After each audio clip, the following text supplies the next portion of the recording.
मुंबई शुक्रवार 15 मे रोजी दुपारी 12:30 वाजता उन्हात उभे राहिल्यास आपलीच सावली नेमकी पायाखाली येणार असल्याचे खगोल अभ्यासक दाकृ सोमन यांनी सांगितले.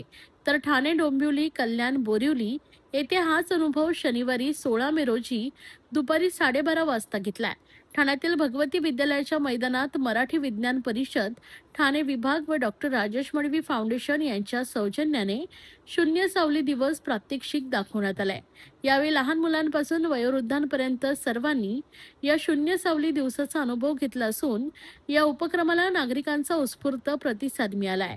यावेळी भारतीय जनता पार्टीचे ठाणे शहर जिल्हा सरचिटणीस डॉक्टर राजेश मडवी, नगरसेविका प्रतिभा मडवी, खगोल अभ्यासक दाकृ सोमन यांच्यासह नागरिक, लहान मुलं, विद्यार्थी व इतर संस्थेचे पदाधिकारी, कार्यकर्ते मोठ्या संख्येने उपस्थित होते.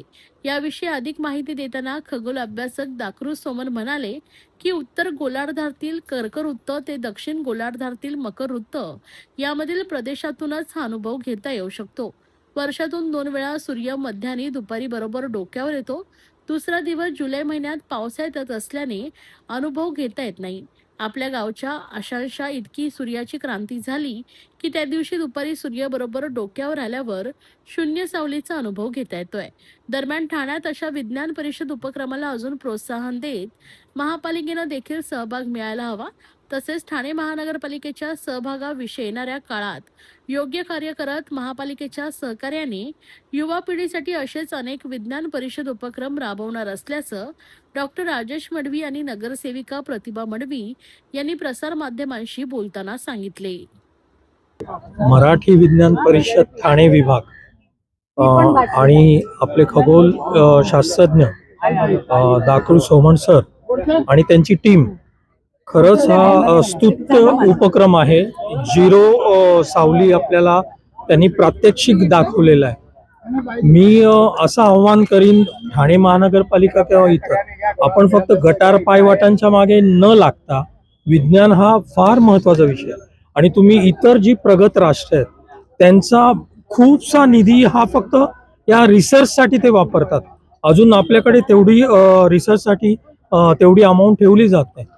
तर पुढे काय होईल आणि भविष्यात आपल्याला कसं प्लॅनिंग करता येईल यासाठी हा विज्ञानाचा विषय, रिसर्चचा विषय खूप महत्त्वाचा आहे. आणि सरकारने नक्कीच याची दखल घेऊन यासाठी विशेष निधी आणि सरांसारखे जी पूर्ण महाराष्ट्रात देशात जे शास्त्रज्ञ आहेत त्यांना एकत्र करून या विषयावरती भर दिला पाहिजे.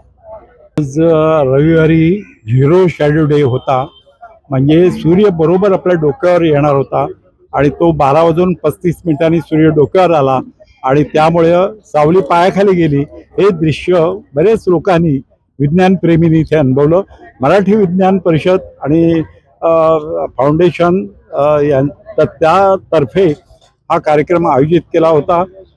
डॉक्टर राजेश मडवी फाउंडेशन याच्यातर्फे हा कार्यक्रम आयोजित, त्यांचे मी आभार मानतो, कारण हे मैदान उपलब्ध झालं आम्हाला आणि हा कार्यक्रम उत्तम रीतीनं विद्यार्थी, विज्ञानप्रेमी यांना पाहता आला. आणखी एक आनंदाची गोष्ट, ठाणे जिल्ह्यातील पहिलं तारांगण शहापूरला झालेलं आहे. ते सुद्धा पाहावं, तिथल्या दुर्बिणीतून लोकांनी पाहावं. लोणार अश्विनी विवर 52,000 वर्षापूर्वी 60 मीटर लांबीचा 20 लाख टन वजनाचा दगड महाराष्ट्रात लोणार इथे पडला. तर तिथे 2 किलोमीटर व्यासाचं विवर आहे आणि पाणी आतमध्ये, त्याचं 10.5 pH आहे. ते लाल लिटमस पेपर बरोबर निळा होतो आणि अनेक प्रयोग तिथे करता येतात. तिथे जायला पाहिजे, शहापूरला तारांगणाला भेट द्यायला पाहिजे. आणि विज्ञान विषयक कार्यक्रम ठाणे नगरीमध्ये होत आहेत आणि डॉक्टर राजेश मडवी यांनी जे आम्हाला सहकार्य दिलं मराठी विज्ञान परिषदेला, त्याबद्दल त्यांचे मी आभार मानतो, त्यांना धन्यवाद.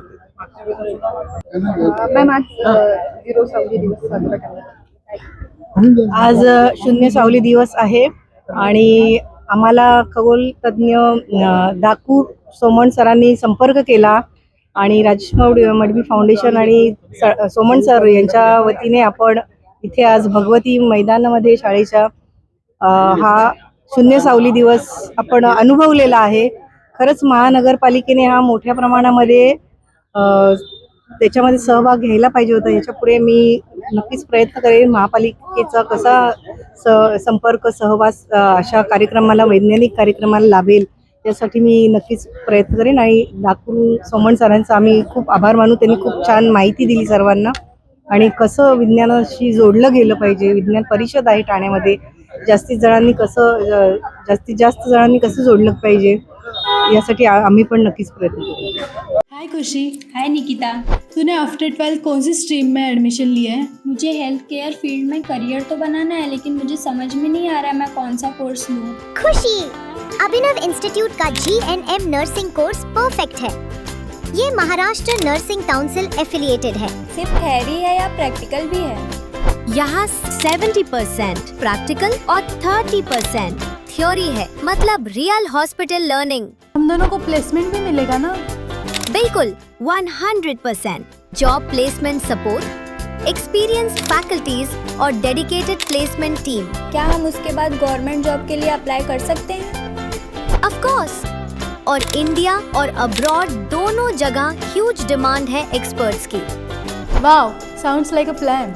हाँ, अब फ्यूचर सेफ लग रहा है। Admissions open, limited seats, free career counselling के लिए अभी अप्लाई करो at Abhinav Institute।